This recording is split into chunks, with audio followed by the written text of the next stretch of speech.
नमस्कार साथियों, जय पीएससी एकेडमी के ऑनलाइन यूट्यूब चैनल पे आपका स्वागत है। अभी हमारा जो सीरीज़ है, ठीक है, राष्ट्रीय आजीविका मिशन और राष्ट्रीय आजीविका मिशन के अंतर्गत एग्रीकल्चर के पार्ट को हम कंप्लीट कर रहे हैं। आज का हमारा जो क्लास रहेगा एग्रीकल्चर पार्ट 6 रहेगा, जिसमें हम क्या करेंगे, हमारे जो उपज होते हैं फसल, उस फसल में कुछ जो प्रोडक्ट है उसके बारे में हम डिटेल जानने की कोशिश करेंगे कि जैसे कि चावल हो गया, गेहूं हो गया, धान हो गया, इन सब में कौन कौन से रोग है, मतलब इंडिविजुअल जानने की कोशिश करेंगे। कुछ रोगों को पढ़ लिया हमने तो एक या दो क्लास में आपका एग्रीकल्चर पूरा कंप्लीट हो जाता है।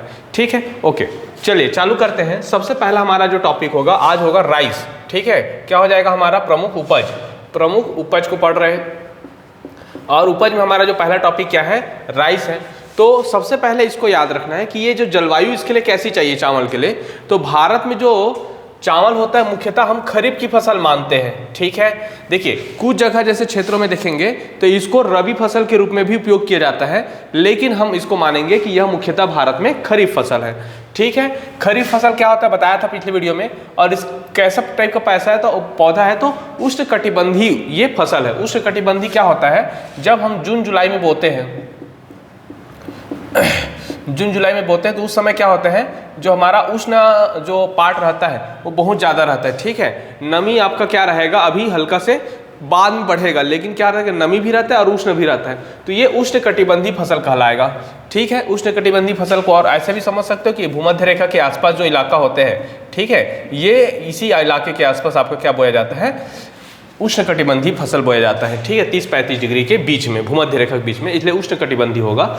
छत्तीसगढ़, महाराष्ट्र, एमपी और उत्तर प्रदेश इत्यादि एरिया में बोए जाते हैं। ठीक है, तमिलनाडु हो गया, पश्चिम बंगाल में यह खरीफ फसल, रबी और जायद तीनों फसलों में हो जाता है। कौन कौन तीन स्टेट है तमिलनाडु में।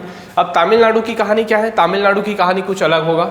ठीक है, यहाँ पे जो चावल की खेती होती है खास तौर पे यहाँ पे लौटता हुआ मानसून से होता है। तो हम एक वीडियो लेके आएंगे आपका मानसून का पार्ट में, ठीक, उसमें मैं बताऊंगा कि कौन कौन सा मानसून छत्तीसगढ़ में या भारत में एक्टिव है।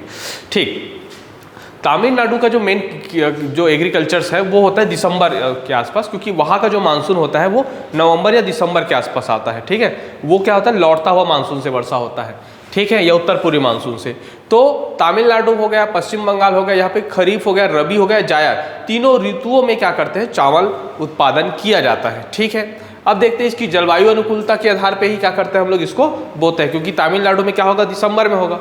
ठीक है, वेस्ट बंगाल में जल्दी आ जाता है मानसून, हमारे टाइप का आता है, छत्तीसगढ़ टाइप का। ठीक, अब देखते हैं मिट्टी कैसे चाहिए इसके लिए ये छत्तीसगढ़ के टॉपिक में भी पढ़ेंगे। तो इसके लिए जो धान वाली मिट्टी बोलते हैं वो होते हैं लाल पीली मिट्टी। ठीक है, लाल पीली मिट्टी मुख्यतः क्या होता है, इसमें हम लोग देखते हैं चिकनी दोमट मिट्टी। ठीक है, तो लाल पीली मिट्टी को आपको याद रखना है, लाल पीली मिट्टी को धान वाली मृदा भी बोलते हैं। धान वाली मृदा मतलब धान के लिए खास तौर पे आपको लाल पीली मिट्टी ज़्यादा प्रसिद्ध है। जब छत्तीसगढ़ के पार्ट आएंगे, ठीक है, छत्तीसगढ़ के पार्ट में आएंगे तो आप देखेंगे कि छत्तीसगढ़ भी धान क्यों ज़्यादा होता है, क्योंकि यहाँ पे आपका लाल पीली मृदा ज़्यादा होता है। देखो ये बीच वाला जो पार्ट है इसे पूरा लाल पीला मिट्टी होता है। ठीक है, तो इस प्रकार आप याद रखेंगे, चिकनी दोमट मिट्टी है। ठीक है, दूसरा तापमान कितना चाहिए, 25 डिग्री सेल्सियस के आसपास चाहिए आपको, 25 डिग्री सेल्सियस के आसपास। ठीक है, और वर्षा होना चाहिए 100 सेंटीमीटर के आसपास। देखिए मरुस्थल वाला जो पार्ट था उसमें मैं बताया था 50 सेंटीमीटर से कम होता है तब उसे हम मरुस्थल कहते हैं। ठीक है, और 50 से ज़्यादा हो जाएगा तो क्या हो जाएगा, जैसे कि अभी उष्णकटिबंधी है, ठीक है, शीतोष्ण कटिबंधी होगा 50 से 100 के आसपास, और 100 से ज़्यादा होता है तो उष्णकटिबंधी मानते हैं, ऐसा। अब प्रमुख उत्पादक में देखेंगे छत्तीसगढ़, एमपी, उत्तर प्रदेश, ये तो है ही। ठीक है, इसका हम क्या करेंगे, एक इकोनॉमिक सर्वे के आंकड़े आते हैं हर साल, जिसमें हम देखेंगे कि चावल में प्रमुख उत्पादक राज्य कौन सा है, ऐसे छत्तीसगढ़ में कौन, तो उसको एक टेबल वाइज करके हम अलग से पढ़ा देंगे। ठीक है, ओके। अब मैं कुछ इसके प्रजाति के नाम बता रहा हूँ, जो चावल की किस्में बोलेंगे इसको, खास तौर पे जो प्रसिद्ध है। देखिए जितने सारी देवी देवता होते हैं, नदी वदी होते, सब चावल होते। देखो जमुना 1 हो गया, ठीक है, जया 2 हो गया, कावेरी 3 हो गया, ठीक है, पद्मा, महामाया, ये सब देवी है, रत्ना हो गया। ठीक है, IR 36, IR 64 याद रखना है, IR 100 हो गया, ये सीरीज पूरा चलता है 36, 64, 100। ठीक है, ये IR मतलब इंटरनेशनल राइस होता है। ठीक है, रिसर्च हो सकता है या फिर राइस हो सकता है। तो जमुना, करुणा, जया, पद्मा, कावेरी, बाला, रत्ना, महामाया आदि पूरे जो खासतौर पे कोई लड़कियों के नाम के रूप में या देवी के नाम के रूप में या नदियों के नाम के रूप में आपको देखने को मिलता है चावल। ठीक है, इस चावल में जो प्रसिद्ध है वो क्या है, गोल्डन राइस है। क्या है, गोल्डन राइस। गोल्डन राइस में क्या है, चावल में विटामिन ए की कमी को दूर करने के लिए वैज्ञानिकों ने आनुवांशिक विज्ञान की सहायता से बीटा कैरोटीन युक्त पीले रंग के चावल का निर्माण किया है। अब इसमें कुछ टर्म्स को आपको याद रखना है। विटामिन ए, अब विटामिन ए याद रहा होगा कि रतौंधी रोग क्या होता है, विटामिन ए की कमी से होता है। ठीक है, तो इसकी कमी को दूर करता है गोल्डन राइस में। ठीक है, चावल की एक प्रजाति है, इसमें क्या करता है, जीएम टेक्नोलॉजी होता है। जीएम टेक्नोलॉजी किसे बोलते हैं, जब हम दो अलग अलग प्रजाति के संकर प्रजाति मिला के, मतलब संकर करके मतलब मिश्रित करके उसको एक नया प्रजाति बनाते हैं, नया किस्म बनाते हैं, तब उसे बोलते हैं जीएम टेक्नोलॉजी। ठीक है, जेनेटिक मॉडिफाइड। तो जेनेटिक को क्या करता है, जीन को हम इसको मॉडिफाइड कर देते हैं। तो इस प्रकार हमने क्या किया कि जिसमें विटामिन ए की कमी हो रहा है वहाँ पे विटामिन ए की मात्रा को हम बढ़ा देते हैं। ठीक है, वैज्ञानिकों ने आनुवांशिक विज्ञान की सहायता से बीटा कैरोटीन युक्त पीले रंग के चावल का निर्माण किया। तो ये पीले रंग जो होता है उसको बोलते हैं पिगमेंट, और ये जो पिगमेंट होता है इसमें हम एक गोल्डन राइस के नाम से बीटा कैरोटीन जो होता है उसको एक्टिव बढ़ाते हैं। बीटा कैरोटीन से पीला दिखेगा एक बात, और इससे आपको क्या मिलेगा, विटामिन ए मिलेगा, ये दूसरी बात गोल्डन राइस में ये। जैसे कि एक और राइस आता है, आप लोग कई बच्चे सुने होंगे, इसको बोलते हैं जिंक राइस। जिंक की कमी को दूर करता है जिंक राइस। ठीक है, ओके, जीरा फूल हो गए, बहुत सारे तो नॉर्मल सुगंधित पौधे हैं, लेकिन कुछ ऐसे राइस भी बन रहे हैं। एक अभी जो केला पे काम कर रहे हैं, केला में क्या आयरन की मात्रा को बढ़ा देते हैं। ठीक है, ताकि आपको क्या मिल सके, आयरन की अच्छा ज़्यादा प्रोडक्टिविटी मिल सके। तो उसके लिए हम क्या करेंगे, उस केला को खाएंगे तो आपको ज़्यादा आयरन मिलेगा। तो कुछ आपके शरीर में किसकी कमी है उसके आधार पे भी हम क्या कर रहे हैं, हमारे जो प्रोडक्ट है, उपज है, उसमें भी मॉडिफाइड कर सकते हैं। ठीक है, ओके। अब आता है हमारा, जैसे अभी कुछ और हाईलाइट है, जैसे कि हम बोलते हैं बैगन पे जो चल रहा है। ठीक है, ओके। अब आता है चावल संबंधित फैक्ट। डपोंग विधि द्वारा, देखो कुछ हम विधि पढ़ेंगे, जैसे मेडागास्कर विधि हो गया, डपोंग विधि हो गया, ये सारा चीजें, मतलब चावल उत्पादन की अलग अलग विधियां होती है। ये पीएससी मेंस में भी आता है आपका।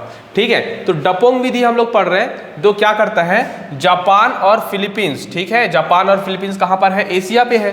तो वहां पे चावल का उत्पादन किया जाता है। ठीक है, कौन सी विधि से, डपोंग विधि से। ठीक है, दूसरा, चावल उत्पादन में भारत चीन के पश्चात विश्व में दूसरा स्थान होता है। गेहूं और चावल में, ठीक है, भारत दूसरा स्थान है, ये पहले याद रख लेना। ओके, धान, इसमें एक क्वेश्चन और बनेगा आपका, जितने सारे रैंक पूछेगा आपका प्रमुख फसलों का उत्पादन रैंक कि विश्व में क्या है, तो इसके बाद हमारे स्टेट में क्या है, ये दोनों चीजें पूछता है। ठीक है, अब देखते हैं धान के फसलोत्पादन में नाइट्रोजन की आपूर्ति हेतु जैव उर्वरक एक है एंजोला और एक है क्या, नीलहरित शैवाल। ये दोनों बहुत इंपॉर्टेंट टॉपिक है। ठीक है, इसका उपयोग किया जाता है। तो देखिए क्या होता है, सबसे पहले हमें आपको नाइट्रोजन चक्र के बारे में बेसिकली बताता हूँ। क्या होता है, जब पौधे होता है, पौधे के जो जड़ होते हैं, ठीक है, उसमें चाहिए, उस पौधे को चाहिए नाइट्रोजन की मात्रा। क्यों चाहिए, क्योंकि नाइट्रोजन नहीं रहेगा तो पौधा वृद्धि नहीं करेगा। ठीक है, वृद्धि नहीं करेगा, तो वृद्धि करने के लिए हम नाइट्रोजन मिलाते हैं। अब नाइट्रोजन में क्या करते हैं, इसकी आपूर्ति के लिए जैव आपूर्ति का उपयोग कर सकते हो आप। किसका, एंजोला का उपयोग कर सकते हो। ठीक है, और किसका उपयोग कर सकते हो आप लोग, नीलहरित शैवाल का उपयोग कर सकते हैं। ठीक है, इसमें और बहुत सारे चीज आते हैं, जैसे कि एक होता है एजोटोबैक्टर, होता है एजिटोबैक्टर। ठीक है, एक हो गया एंजोला हो गया। ठीक है, ऐसे बैक्टीरियस हो गया। तो 3-4 ठोक ऐसे, इसको बोलते हैं बायो फर्टिलाइजर, बोलते हैं बायो फर्टिलाइजर। ठीक, अब आता है केंद्रीय धान अनुसंधान केंद्र कहाँ है, पढ़ा चुका हूँ, कटक में। ठीक है, पॉलिश चावल में B1 थायमिन नष्ट हो जाता है और इसी से बेरी रोग होता है। इसीलिए चावल को बार बार नहीं धोना चाहिए बोलते हैं, या उसको ज़्यादा पॉलिश करा के नहीं बेचे। वो दिखने में अच्छा रहेगा, लेकिन आपको क्या करेगा, जो बीटा 1 है, ठीक है, बीटा 1 मतलब थायमिन, जब आप vitamin A, vitamin B, vitamin C ऐसे पोषक तत्व के बारे में जानकारी रखते हैं, तो वहाँ से एक टॉपिक आता है, जो विटामिन B1 होता है उसमें थायमिन मिलता है, और ये थायमिन की कमी से आपको क्या मिलता है, बेरी नामक रोग होता है। ठीक है, बेरी नामक रोग होगा। तो ये चीज़ें जो रहता है, ये कहीं ना कहीं पॉलिश चावल के कारण होता है, ये बात भी आपको याद रखना है। ठीक है, तो ये चीज़ें हो गए हमारा कौन सा, चावल। एक बार थोड़ा सा देखते हैं चावल के बारे में क्या क्या जानना है। देखिए, सबसे पहले तो एक खरीफ की फसल है, उष्णकटिबंधीय इसका फसल होता है। ठीक है, पूरे भारत में सबसे ज़्यादा चावल यही बोते हैं, छत्तीसगढ़ में भी बोते हैं, ठीक है। तमिलनाडु, वेस्ट बंगाल में खासतौर पे तीनों मौसम में बोते हैं क्योंकि उसके हिसाब से चलता है। लाल पीली मिट्टी, चिकनी दोमट मिट्टी, ठीक है। टेम्परेचर चाहिए आपको 25 डिग्री सेल्सियस और वर्षा चाहिए आपको 100 सेंटीमीटर, ठीक है। किस में देखिए, जमुना हो गया, करुणा हो गया, जया हो गया, पद्मा, कावेरी, बाला, रत्ना, IR 36 और महामाया, ये इसके प्रजाति होते हैं, ठीक। अब आते हैं हमारे गोल्डन राइस। गोल्डन राइस में देखें तो चावल में विटामिन ए की कमी को दूर करने के लिए वैज्ञानिकों ने आनुवांशिक विज्ञान से बीटा कैरोटीन युक्त पीले रंग के चावल का निर्माण किया हुआ है, ठीक है। ये पढ़ लिया हमने। उसके बाद हमने डपोंग विधि पढ़े थे। एक मेडागास्कर विधि होता है जो खास तौर पे इंडोनेशिया में बोया जाता है, ठीक है।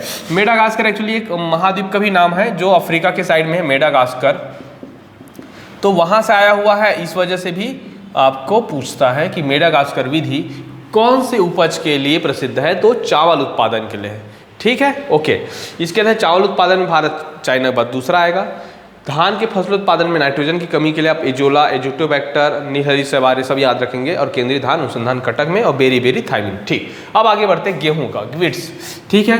गेहूं में तो हम लोग एक पढ़े थे, मैक्सिकन प्रजाति पढ़े थे, आपको याद होगा जब मैंने इसको हरित क्रांति पढ़ाना चालू किया था कि मैक्सिकन प्रजाति का ही जो गेहूं था सबसे पहले लॉन्च हुआ था, और वही कहीं ना कहीं हरित क्रांति को क्या किया, कंप्लीट किया, शुरुआत किया था। अब देखते हैं, गेहूं भी खाद्यान्न फसल है। पहले तो पूछेगा खाद्यान्न फसल कौन कौन है, ये भी खाद्यान्न है, ये भी खाद्यान्न है। देखिए ये क्या हो जाएगा, खाद्यान्न फसल हो जाएगा। खाद्यान्न में क्या क्या आता है भाई, एक होता है चावल, ठीक है, एक होता है गेहूं, एक होता है आपका मोटे अनाज, ठीक है, ज्वार हो गया, जौ हो गया, ठीक है, मोटे अनाज, गेहूं, चावल, गेहूं, ठीक है, मोटे अनाज, ज्वार, जौ, मक्का हो गया, ठीक है, बाजरा हो गया, ये सब मोटे अनाज में आते हैं, ऐसा। तो देखो चावल, गेहूं, मक्का, बाजरा, ज्वार, जौ, ये 6 प्रोडक्ट को आप खाद्यान्न में ले सकते हो, खाने वाली चीज़ें हैं ये, ठीक है। थोड़ा सा और बढ़ते हैं, सर दलहन में क्या आता है, तो दलहन में क्या क्या आता है भाई, देखो चावल हो गए, चना हो गया, ठीक है, मसूर हो गया, अरहर हो गया, मटर हो गया, ये सब पढ़ाया हुआ है, ठीक है। चावल, मसूर, अरहर, मटर, ये सारा चीज़ें क्या है, दलहन फसलें हैं, ठीक है, ओके। जैसे ये सब मूंग भी हो गया, उड़द हो गया, ये सब दलहन फसल होते हैं। जैसे तिलहन फसल हो गया, तिलहन फसल पूरा पढ़ाया हूँ, तो सबको आपको याद रखना है कौन कौन सा क्या फसल है।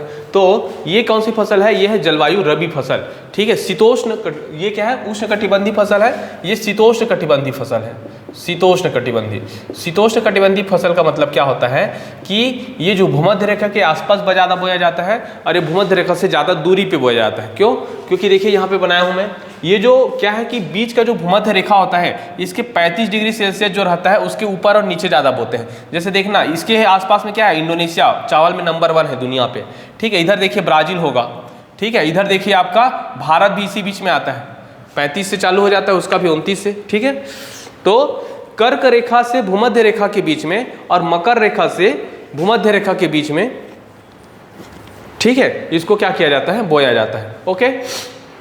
अब कर्क रेखा है, उसके उस पार से हम लोग गेहूं उत्पादन ज़्यादा करते हैं, क्योंकि उसके लिए क्या चाहिए, नमी की मात्रा चाहिए, कम गर्मी चाहिए, ठीक है, ठीक है। गर्मी कब चाहिए, गर्मी आपको बोने के समय गर्मी चाहिए, ठीक है, और नमी भी होना चाहिए बोने के समय। लेकिन बाद में क्या चाहिए, टेम्परेचर बहुत ज़्यादा चाहिए गेहूं के लिए, बाद में टेम्परेचर चाहिए, शुरू में क्या चाहिए आपको, ठंडा चाहिए, ठीक है। और आपका जो सूर्य का औसत तापमान होता है वो ज़्यादा दिन तक के होना चाहिए।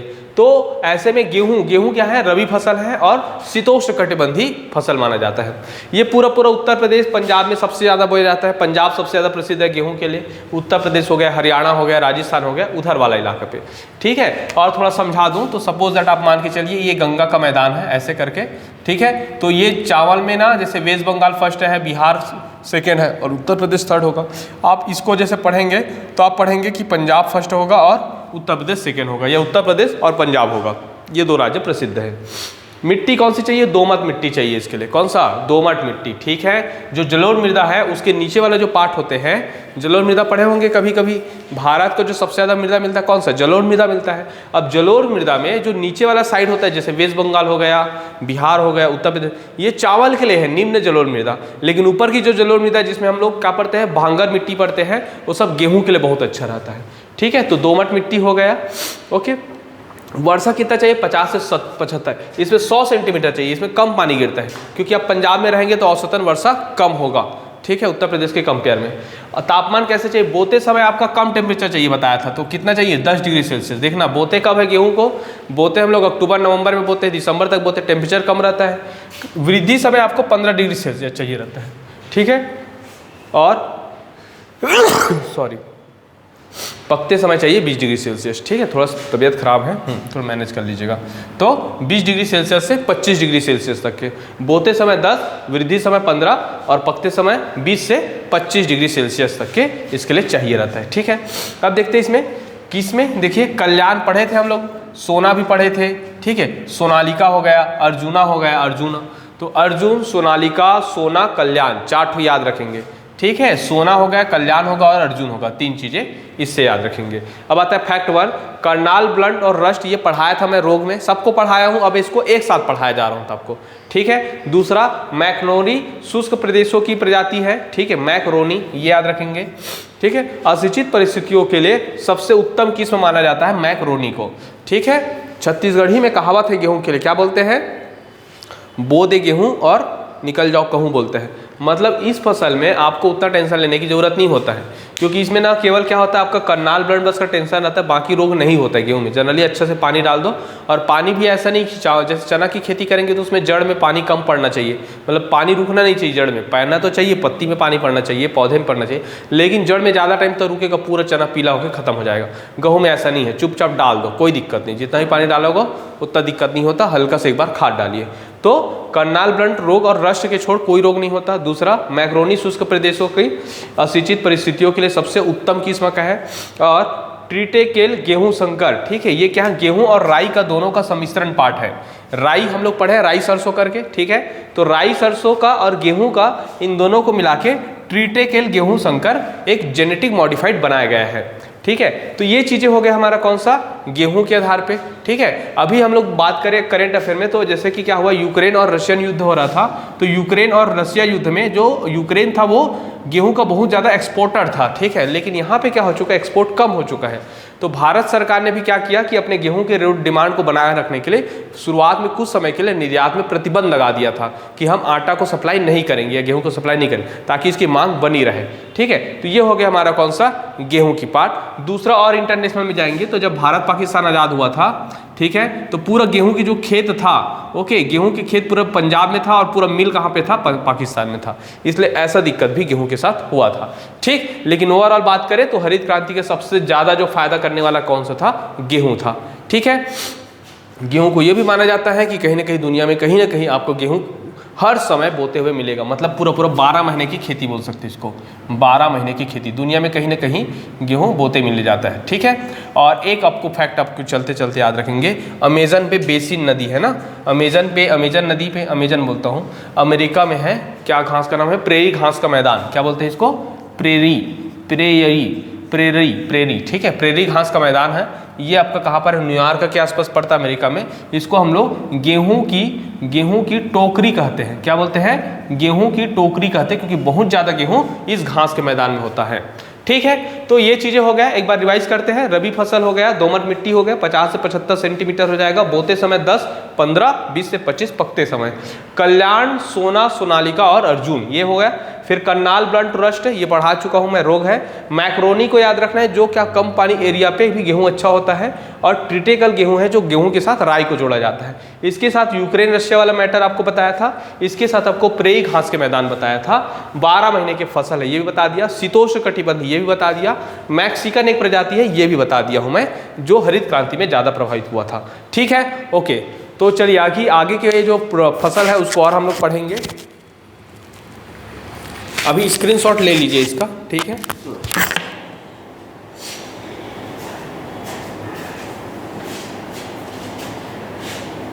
अभी हमारा जो सीरीज आ रहा है, प्रमुख जो हमारे फसल है, और फसल में हम सारे जो जितने सारे उपज होते हैं, ठीक है, उपज में जैसे कि चावल हो गया, दाल हो गया, या फिर हमारा जो गेहूं हो गया, उनकी क्या क्या क्वालिटी होती है, कहाँ पे मिलता है, कौन सी प्रजाति प्रसिद्ध है, ऐसे सिंगल लाइन फैक्ट आपको एग्रीकल्चर के क्वेश्चन पे देखने को मिलता है। देखिए, मैं एग्रीकल्चर की पार्ट को थोड़ा सा ज़्यादा लंबा खींच रहा हूँ।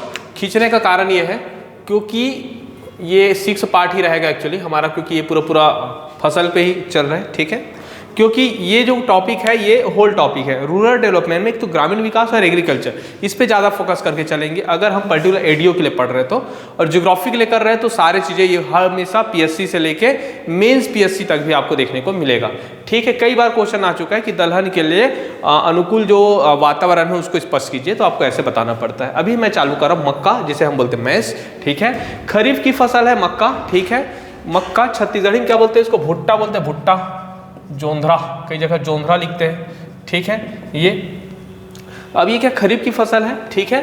तापमान कितना चाहिए, 21 से 27 डिग्री सेल्सियस तक के चाहिए रहता है। और जो पानी है वो क्या 50 से 70 चाहिए रहता है। 50 से 70 चाहिए मतलब क्या हो जाएगा कि यह जो रहेगा खास तौर पे मोटे अनाज है, मोटे अनाज होगा तो क्या होगा कि 50-70 ऐसे कुछ चाहिए। धान में कितना चाहिए, 100 से प्लस चाहिए। गेहूं में भी क्या देख रहे थे हम लोग, 50 के आसपास देख रहे थे। तो ये वैसी वार्षिक वर्षक जरूरत पड़ती है। खरीफ रबी जायद तीनों जगह बोया जाता है। ये क्वेश्चन और बाजरा ये दोनों जगह आते हैं, जो क्या होता है रबी खरीफ में ये बोते हैं, जबकि ये तीनों जगह बोया जाता है, ठीक है। गेहूं को भी कहीं कहीं तीनों जगह बोते हैं ये। उसके बाद है अमेरिकी मूल का पौधा है ये मक्का। मक्का क्या है, अमेरिकी मूल का पौधा जो पुर्तगालियों द्वारा लाया गया था। जैसे पुर्तगाली भाई साहब लोग आए थे तो बहुत सारी चीज़ लेके आया था, जैसे कि एक लेके आया था गमला ना, तंबाकू, पपीता, ऐसे कुछ कुछ फल भी है और कुछ कुछ हमारे अनाज भी हैं, जिनमें से मक्का प्रसिद्ध है, पुर्तगालियों द्वारा लाया गया हुआ। खाद्यान्न व चारा दोनों के रूप में उपयोग करते हैं। इसको जब मैं चारा का टॉपिक पढ़ा रहा था तब बताया था कि अमेरिका में मक्का का उपयोग जो होता है जब हरा हरा रहता है तो उनको चारा के रूप में भी उपयोग किया जाता है, ठीक है। जब सरप्लस जैसे मक्का होता है तो या खाद्यान्न के रूप में भी उपयोग करते हैं, ठीक है। खाद्यान्न के रूप में उपयोग करने के साथ साथ मक्का का जो उपयोग 3 चीज़ों में और किया जाता है। मक्का से क्या आता है, जनरली खाद्यान्न है। खाद्यान्न मतलब कार्बोहाइड्रेट होगा, कार्बोहाइड्रेट होगा मतलब क्या होगा, ग्लूकोज बनेगा उससे। बॉडी में क्या चाहिए, ग्लूकोज की मात्रा चाहिए C6H12O6। इसका फॉर्मूला आपका केमिकल रिएक्शन पता होना चाहिए, C6H12O6। ये ग्लूकोज का फॉर्म होता है, ठीक है। एक कार्बन होगा, 2 अनुपात में हाइड्रोजन होगा और 1 अनुपात में क्या होगा, ऑक्सीजन होगा। तो ये जो ग्लूकोज होता है, ये ग्लूकोज चावल में भी रहता है। तो कार्बोहाइड्रेट जितने चीज में मिलता है वो सब में क्या मिलेगा, आपको ग्लूकोज मिलेगा। तो ये भी कार्बोहाइड्रेट का बहुत बड़ा सोर्स है मक्का, ठीक है। दूसरा एल्कोहलिक पेय के रूप में उपयोग करते हैं। मक्का से क्या करते हैं, शराब बनाते हैं, ठीक है, एल्कोहलिक पेय। और तीसरा बायोडीजल बनाते हैं, जैसे छत्तीसगढ़ के कोंडागांव जिला हो गया, सूरजपुर हो गया, कुछ कुछ जिलों पे हम बायोडीजल बना रहे हैं, किससे, मक्का से बना रहे हैं, ठीक है। ओके, इससे क्या होगा, हमारा पेट्रोलियम की जो निर्भरता है वो कम हो जाएगी, ठीक है। अब आगे आते हैं गंगा 5, इसका एक प्रोडक्ट का नाम है। गंगा के नाम पे कौन से जो प्रमुख फसल है उनकी प्रजातीय किस्म मिलता है, तो आपको याद रखना मक्का, गंगा के नाम पे और कुछ नहीं मिलता। गंगा 5 और गंगा 11, ठीक। दूसरा है डेक्कन 101, ये 3 प्रजाति जो है वो मक्का के लिए प्रसिद्ध है, ठीक है। ये हो गया, ओके। तो अब आगे बढ़ते हैं हम लोग। दूसरा है पर्ल मिलेट। पर्ल मिलेट मतलब क्या हो जाएगा, मिलेट मिशन चल रहा है छत्तीसगढ़ का, बहुत ज़्यादा फेवरेट टॉपिक रहेगा इस बार के ऐसे या फिर किसी भी एग्जाम में। तो पर्ल मिलेट का मतलब क्या होता है कि बाजरा को बोलते हैं, जो मोटे अनाज होते हैं जितने सारे हमारे, कोदो, कुटकी, ये सब मिलेट मिशन के अंतर्गत आता है। तो बाजरा क्या है, खरीफ की फसल है, ठीक है। बाजरा क्या है, खरीफ की फसल है। मक्का भी खरीफ की फसल है। भारत में रबी और खरीफ दोनों में बोया जाता है, लेकिन ठीक है, ये हो गया। अब मिट्टी कैसा चाहिए इनके लिए, देखो बाजरा मिट्टी मतलब आप एज्यूम करो राजस्थान का पार्ट, कर्नाटक का पार्ट थोड़ा से, ठीक है, थोड़ा सा एज्यूम करो दक्कन का एरिया। छत्तीसगढ़ में आप बस्तर चले जाइए, वहां की मिट्टी कैसे मिलेगी, हल्की बलुई मिट्टी। कैसे मिलेगी आपको, हल्की बलुई, ठीक है। जैसे हमारे बस्तर में क्या मिलता है, लाल बलुई मिट्टी मिलता है। तो लाल बलुई से याद रखेंगे क्या, हल्की बिलोई, ठीक है, हल्की बलुई। दूसरा छिछली काली, काली मृदा भी चलेगा लेकिन छिछली वाला, जिससे पानी नहीं टिकता है, जिसकी जल धारण क्षमता क्या होना चाहिए, कम होता है। जल धारण क्षमता इन सबका क्या होता है, थोड़ा से कम होता है, बलुई मिट्टी का, इस सबका। लाल मिट्टी भी हो गया, ठीक है। ये सब मिट्टी में आपको बाजरा देखने को मिलेगा। 25 से 30 डिग्री सेल्सियस चाहिए, ये भी वही रहता है लगभग रेंज। और 40 से 50, ये और ज़्यादा शुष्क पौधा है। इसमें तो 50 से 70 चाहिए रहता है, हल्का से इसमें क्या रहता है, आर्द्रता रहता है, चाहिए रहता है, बट इसमें और ज़्यादा शुष्क रहता है। 40 से 50 सेंटीमीटर वार्षिक वर्षा में बाजरा अच्छा होता है, ठीक है। प्रमुख उत्पादक राज्य में महाराष्ट्र, गुजरात और राजस्थान याद रखेंगे, खासतौर पे राजस्थान, कर्नाटक, ये सब में आता है बाजरा, ठीक है। ये चीजें हो गए हमारा किसमें, पर्ल मिलेट में। अब आता है हमारा कौन सा, जौ में आते हैं। जौ क्या है, शीतोष्ण कटिबंधी व रबी की फसल है। कोई भी फसल जब आपकी रबी की फसल होगा तो आपको क्या याद रखना है कि वो शीतोष्ण कटिबंधी है। क्या है, शीतोष्ण कटिबंधी, ठीक है, याद रखेंगे। कोई भी पौधा, जौ का पौधा है, उसका मतलब समझेंगे कि वो शीतोष्ण कटिबंधी होगा। ठीक है। रबी की फसल शीतोष्ण कटिबंधीय होता है। क्यों होता है बताया था। देखो मोटे अनाज में गणना की जाती है, हालांकि ये खाद्यान्न के रूप में कई जगह देखने को मिलेगा, ठीक है, लेकिन इसको हम मोटे अनाज के रूप में कैलकुलेट करते हैं। 10 से 18 डिग्री टेम्परेचर चाहिए, ठीक है, एकदम ज़्यादा टेम्परेचर नहीं चाहिए, थोड़ा सा कम चाहिए, और 70 से 90 सेंटीमीटर तक के वार्षिक वर्षा की आवश्यकता होती है, ठीक है। तो गेहूं के कंपेयर में थोड़ा ज़्यादा नमी चाहिए रहता है इसको, ओके। और इसका मजे के बाद जो क्वेश्चन आता है, सिंधु घाटी सभ्यता के समय से जौ की उत्पादन पता था। जैसे कुछ एरिया बता रहा हूँ, एक जगह मेरे को ध्यान में आ रहा है बनवाली, ठीक है, बनवाली हो गया, तो बनवाली या धौलावीरा, बनवाली में खासतौर पे जौ के साक्ष्य मिले हैं जहाँ तक है, ठीक है। तो इस सिंधु घाटी सभ्यता का जो स्थल है उसमें ये मिलता है। वैदिक काल में जौ को क्या कहा जाता था, यौ कहा जाता था। क्यों? क्योंकि वैदिक काल में जब यज्ञ करते थे, जो यज्ञ में क्या क्या डालते थे, घी डालते थे, चावल डालते थे, यौ भी डालते थे। तो यहाँ पे यौ का उच्चारण आता है, यौ का, ठीक है। यौ का मतलब क्या होता है, यहाँ पे जौ का मतलब होता है। ये चीजें आपको याद रखेंगे। आगे बढ़ते हैं दलहन फसलों पे। अब हम देखेंगे कि दलहन फसलों पे, तो दलहन में क्या देखेंगे हम लोग, ठीक है। देखिए रबी और खरीफ की फसल है ये, ठीक है। किसकी फसल है, रबी और खरीफ की फसल है। अरहर, ठीक है, चना, देखो ध्यान से सुनना है इसको ना, कई बच्चे गड़बड़ करते। अरहर हो गया, चना हो गया, मूंग हो गया, मसूर हो गया, मटर हो गया, उड़द हो गया, मूंग हो गया, खेसारी। ये खेसारी को टिक करके रखेंगे। कई बच्चे अब कमेंट करेंगे इसी में कि सर ये तो पढ़ाया जा चुका है। तो बात ऐसा है कि हम अभी इसको क्या पढ़ रहे हैं, इंटीग्रेटेड रूप से पढ़ रहे हैं, एक प्रोडक्ट वाइज पढ़ रहे हैं। पहले हमने मौसम आधारित पढ़ा था, ठीक है, इस वजह से थोड़ा सा क्या हुआ, टॉपिक ओवरलैप हो रहा है, ओके। तो रबी और खरीफ की फसल है, अरहर, चना, मूंग, मसूर, मटर, इतना बन जाता है। उड़द, मूंग, खेसारी, खेसारी को भी याद रखेंगे, ठीक है। तापमान कैसे चाहिए भाई, कम नमी की आवश्यकता है। नमी क्या चाहिए, दलहन में कम चाहिए रहता है, एकदम ज़्यादा नमी नहीं, धान टाइप का नमी नहीं चाहिए, ठीक है। दूसरा, शुष्क परिस्थितियों में भी उगाया जाता है, ठीक है। शुष्क परिस्थिति जैसा रहता है ना, पंजाब के आसपास में भी उगाया जाता है, ओके। राजस्थान में भी होता है। अब देखते हैं मृदा में नाइट्रोजन स्थिरीकरण व मृदा की उर्वरता बनाए रखने एवं प्रोटीन की आवश्यकता पूर्ण करती है। तो नाइट्रोजन क्या करते हैं, नाइट्रोजन ही सबसे इंपॉर्टेंट है। अगर क्या होगा, मैं बात करता हूँ एग्रीकल्चर में, सपोज दैट मैंने आज धान बो दिया, अगले सीजन रबी का फसल उसमें भी धान बो दिया, फिर धान बो रहा हूँ, फिर धान बो रहा हूँ, तो आपकी मृदा की जो उर्वरता है वो कम हो जाएगी। क्यों कम हो जाएगी, क्योंकि उसमें जो नाइट्रोजन की आवश्यकता है वो नाइट्रोजन आपको नहीं मिल पाएगा, बहुत ज़्यादा यूरिया देना पड़ेगा। लेकिन अगर आप फसल चक्रण करते हैं, इस टॉपिक को क्या बोलते हैं, फसल चक्रण, क्रॉप रोटेटिंग बोलते हैं जहाँ तक है, फसल चक्रण, ठीक है। मतलब आप क्या करेंगे, एक बार आप क्या करेंगे, सबसे पहले आप सपोज दैट खाद्यान्न फसल मतलब धान बोएंगे, और धान के बाद आप क्या कर देंगे, जैसे चना डाल देना। तो चना में क्या होगा, नाइट्रोजनीकरण जो होता है, ठीक है, वो जड़ में बनता है, और वही नाइट्रोजन क्या करता है, धान के लिए फिर फायदा करता है।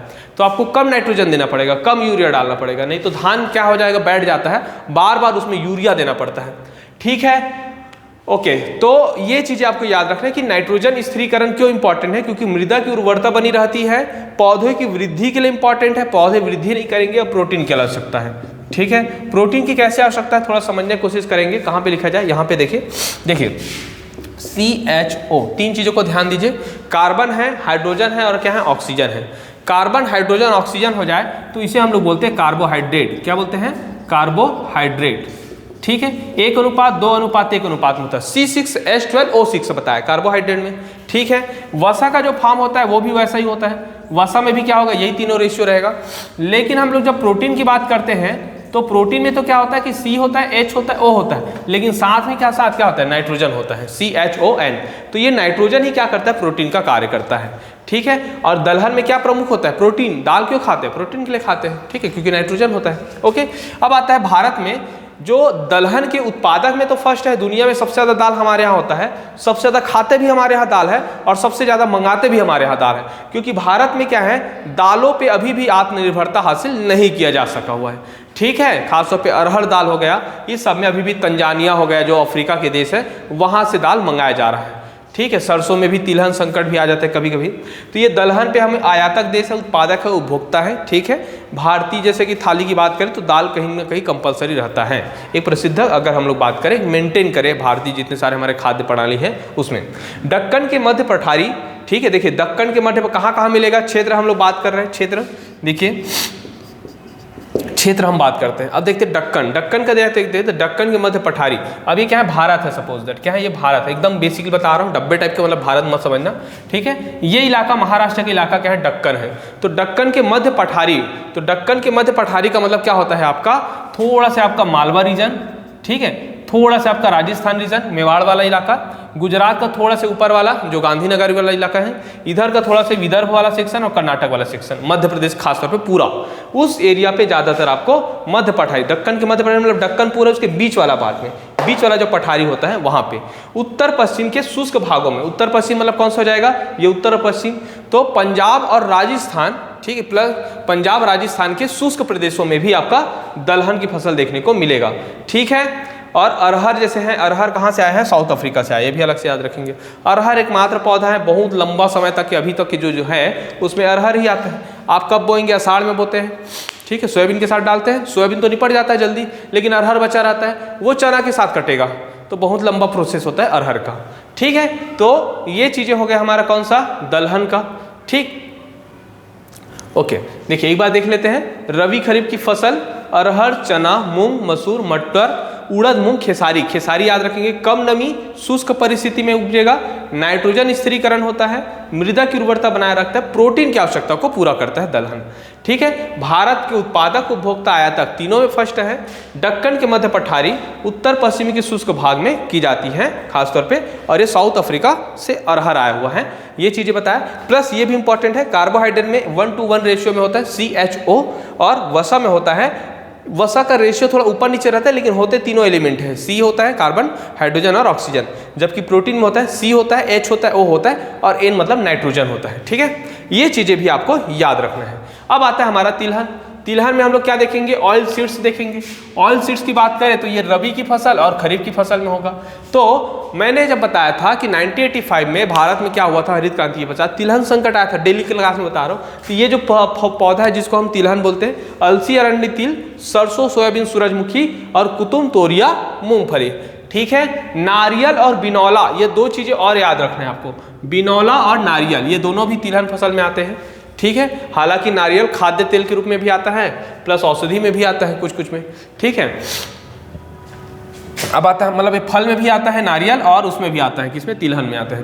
क्षेत्र देखेंगे, मालवा पठार में पूरा तिलहन होता है, खासतौर पे सोयाबीन हो गया ना, मालवा पठार मतलब MP, सोयाबीन के लिए फर्स्ट है पूरा MP, ठीक है। मराठावाड़ा हो गया जैसे कि, ठीक है, मराठावाड़ा। गुजरात हो गया, गुजरात जैसे मूंगफली के लिए प्रसिद्ध है, गेट करके। राजस्थान सरसों के लिए फेमस है, सरसों, ठीक है। आंध्र प्रदेश भी बहुत प्रसिद्ध है तिल विल के लिए, राम तिल के लिए, ठीक है। तो ये चीजें आपको याद रखना है। मालवा पठार हो गया, MP हो गया, मराठा वाला इलाका मतलब नागपुर वाला इलाका, गुजरात हो गया, राजस्थान हो गया, और आंध्र। जो शुष्क प्रदेश होता है जहाँ पे पानी कम गिरता है, अब यहाँ पे पानी कम गिरता है, उसका अलग अलग रीजन है, जब ज्योग्राफी पढ़ेंगे तब समझ आता है कि वो वृष्टि छाया प्रदेश पड़ जाता है, या तो अरावली के पैरेलल के कारण हो जाएगा, ठीक है, या तो क्या होगा, पश्चिमी घाट के अपोजिट साइड में होने के कारण पड़ जाएगा। तो ये सारा कारण है जिस कारण यहाँ पे वर्षा कम होती है, शुष्क एरिया होता है, इस वजह से यहाँ पे क्या होगा, आपका तिलहन का फसल ज्यादा होगा, ठीक। अब आता है जैसे कि मूंगफली की बात करते हैं, मूंगफली का फर्स्ट है गुजरात। याद कैसे याद रखना है, जैसे कि मैं अपने गुरुजी से सीखा हूं, गेट मूंगफली में क्या होता है, ऊपर का फोकला, फोकला के अंदर क्या दाना, तो उसको गेट को खोलना पड़ेगा, गेट में GAT, तो G फॉर गुजरात, ऐसे याद कर लो, ठीक है। गुजरात फर्स्ट है इसमें। दूसरा होता है आपका पेंगिंग, एक शब्द है, और एक है कौशल। पेंगिंग क्या होता है, मूंगफली का अच्छा प्रजाति, अच्छा प्रजाति मतलब उन्नत फसल को उगाने की प्रक्रिया को पेंगिंग बोलते हैं। पेंगिंग क्या है, मूंगफली की अच्छा प्रजाति को उगाने की प्रक्रिया है। और दूसरा कौशल, कौशल क्या है, एक उन्नत प्रजाति है, एक उन्नत प्रजाति है कौशल, ठीक है। ये हो गया तिलहन फसल कंप्लीट। अब आता है हमारा चाय। चाय क्या देखेंगे, चीनी मूल का पौधा है। चाय क्या है, चीनी मूल का पौधा है। जो अंग्रेज लोग थे, जब क्या हुआ था, रेशम क्रांति बोलते 1914 के आसपास में ना, खासतौर पे रेशम के लिए बहुत फेमस था चाइना, रेशम मार्ग उत्पादन हुआ था। तो जब भारत पे जब कब्जा हो गया था तो 1910 के आसपास अंतिम में वो लोग चाइना पे बाद में सोचे कि चलो चाइना पे भी कब्जा किया जाए। चाइना में कब्जा करने का जो मूल कारण था वो क्या था, चाय, ठीक है। जब आप 1813 का भी एक्ट पढ़े होंगे, कोई इतिहास में एक्ट पढ़े होंगे जो जीएस पढ़े होंगे उनको पता होगा कि चाय और चीनी को छोड़ के पूरा एकाधिकार को समाप्त किया गया था। मतलब सारी कंपनियां तो आ सकती हैं बिजनेस करने, लेकिन चाय पे एकाधिकार रहेगा ईस्ट इंडिया कंपनी का और चीनी पे रहेगा, क्योंकि अंग्रेजों को चाय बहुत ज़्यादा पसंद था और भारत भी कल के डेट में क्या हुआ, चाय का बहुत ज़्यादा मार्केट होगा। आज की बात करें चाय पे तो देखिए एमबीए चाय वाला, चाय सुट्टा बार हो गया, हर जगह चाय का स्टार्टअप खोला जा रहा है, ठीक है, खुला जा रहा है ना, जैसे इंजीनियरिंग चाय वाला हो रहा है आजकल, हाँ, कॉलेज चाय वाला, एमबीए चाय वाला। तो बहुत सारे लोग अब क्या कह रहे हैं, चाय के अलग अलग इसको व्यापार को समझे हैं। लोगों की चाय की जो आदत है ना, बोलते हैं कि सुबह 5 रुपये का चाय पीते हो, लगभग हमारे यहाँ 100 करोड़ का बिजनेस सुबह ही हो जाता है। तो ये चाय की बात कर रहे हैं। चीनी मूल का पौधा अंग्रेजों ने क्या किया था, आरंभ किया था, ठीक है। खास तौर पे ये पहाड़ी एरिया पे क्या होता है, पहाड़ी एरिया पे क्या होता है, इसका कारण है ये बागानी फसल है।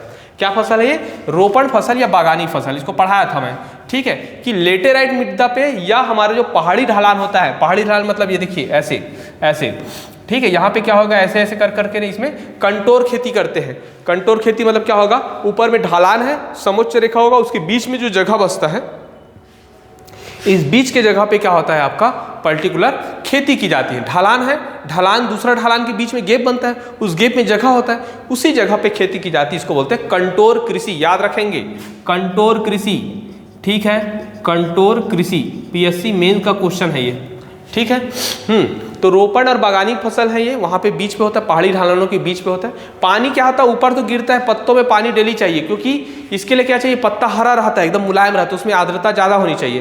तो केरल में डेली पानी गिरता है, असम में भी बहुत ज़्यादा पानी गिरता है, सदाबहार वन है तो, ठीक है, सदाबहार वनस्पति के आसपास इलाकों पे, और मानसून जहाँ पे पहले पहुँचता है उधर भी पहले पहुँचता है, इधर भी पहले पहुँचता है। इसी वजह से चाय पर्टिकुलर एरिया में, जो असम हो गया या हमारा जो चिकन नेक वाला इलाका हो गया, वेस्ट बंगाल का भी पढ़ेंगे, वहाँ पे होता है।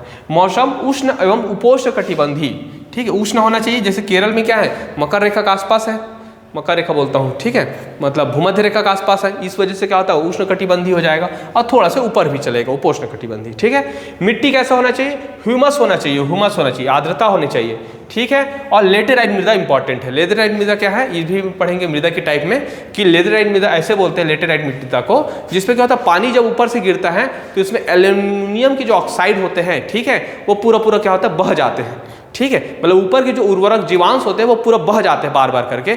और एक क्या होता है, एक टाइप की एक हार्ड मास की मिट्टी, जिसमें क्या होता है वो होता है, ठीक है। दूसरा चीज़ है, इसमें क्या होगा कि ऊपर की जो नमी होता है, ठीक है, उसकी ऊपर के जो पोषक तत्व खत्म हो जाता है। तीसरा चीज़ ये है कि ऐसी मृदा में क्या होता है, जड़ों पे पानी नहीं टिकना चाहिए। मतलब चाय एक ऐसा पौधा है जिसके जड़ों पे पानी नहीं टिकना चाहिए, तो पहाड़ी ढलान पे जड़ में पानी नहीं टिकता है, ओके। सुगम जल निकासी व्यवस्था होनी चाहिए, क्योंकि आपका पानी रुका मतलब चाय खत्म हो जाएगा। चना टाइप का फसल है ये भी। ढलवा क्षेत्रों या पहाड़ी के ढालों में खेती की जाती है, ठीक है। कितना चाहिए, 150 से 250 सेंटीमीटर वर्षा, 150 से 250 सेंटीमीटर तक की वर्षा चाहिए आपको, 250 सेंटीमीटर तक की वर्षा चाहिए, ठीक है, ओके। पानी बहुत ज़्यादा चाहिए ना, 250 सेंटीमीटर मतलब केरल के आसपास में, केरल में 250 सेंटीमीटर वर्षा होता है, असम में भी होता है, ठीक है, वेस्ट बंगाल में भी होता है। बोहिया और असमिया, चाय के 2 प्रजाति प्रसिद्ध हैं भारत में, और बहुत सारे आते हैं, बोहिया और असमिया। श्रम आधारित फसल है, ठीक है, इसको बताऊंगा कैसे श्रम है। फर्स्ट असम है, ठीक है, असम का पूरा इलाका जो आता है, बोडो वाला ये सारा इलाका। केरल हो जाएगा दूसरा में, ओके। तीसरा आता है आपका वेस्ट बंगाल का चिकन नेक इलाका, ठीक है, चिकन नेक इलाका मतलब समझ गए क्या, जो असम का बॉर्डर है वो वाला इलाका, ठीक है, हाँ। और एक है हमारा तामिल के नीलगिरी पर्वत के आसपास में। जैसे केरल की बात करें तो केरल में भी जो बाबा बुदन की पहाड़ी है, बाबा बुदन की पहाड़ी है ना, हाँ, कार्डेमम की पहाड़ी वाला इलाका वहाँ पे होता है, ठीक है। ये तो ये चीज़ें हो गया क्या, चाय पे, ठीक। चलिए रिवाइज कर लेते हैं। तिलहन हो गया, अलसी अरंडी तिल, सरसों सोयाबीन सूरजमुखी, कुतुम तोरिया मूंगफली, नारियल बिनौला बताया था, ठीक है। मराठावाड़ा गुजरात राजस्थान, सब बता दिया कौन कौन से फसल के लिए, मालवा सोयाबीन, मराठावाड़ा गुजरात में मूंगफली और राजस्थान सरसों, ठीक। उसके बाद पेंगिंग याद रखना था, कौशल याद रखना था, पेंगिंग बोलने से प्रक्रिया और कौशल बोलने से प्रजाति। चाय में याद रखना चीनी अंग्रेजी, ठीक है। रोपण हो गया, उष्ण उपोष्ण हो गया, ह्यूमस युक्त लेटराइट मृदा, सुगम जल निकासी, ढलवा क्षेत्र, 150 से 250 सेंटीमीटर की वर्षा, बोहिया असमिया, असम फर्स्ट केरल सेकेंड, ठीक है। और चिकन नेक इलाका वेस्ट बंगाल का थर्ड। श्रम आधारित फसल है, श्रम आधारित फसल बनने का मतलब होता है खास तौर पे इसमें बहुत ज़्यादा मजदूर की आवश्यकता पड़ता है, ठीक है। मजदूर की आवश्यकता इसलिए पड़ता है क्योंकि वहाँ पे जो रहता है, ठीक है, वहाँ पे जो रहता है, वहाँ पे आपको जो पत्ते तोड़ने के लिए एक मुलायम हाथों की जरूरत पड़ता है, ठीक है, बहुत ज़्यादा मजदूर चाहिए रहेगा।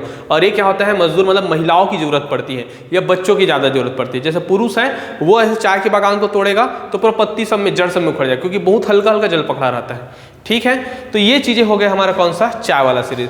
तो लगभग हमने 7 से 8 प्रोडक्ट बता दिए और 1-2 प्रोडक्ट बचा होगा, उसको भी हम लोग लेके आएंगे, ठीक है। तो आशा करता हूँ आपकी हमारे जो कंटेंट है आपको पसंद आया होगा। ज़्यादा से ज़्यादा लाइक कीजिए हमारे मेहनत को, हमारे जो कंटेंट है हमारे वीडियोज़ को, ठीक है। और ज़्यादा से ज़्यादा लोगों तक पहुँचाइए भी, लाइक कीजिए, शेयर कीजिए, सब्सक्राइब कीजिए, ओके। और थैंक यू। आप स्क्रीनशॉट अभी ले सकते हैं, ठीक है।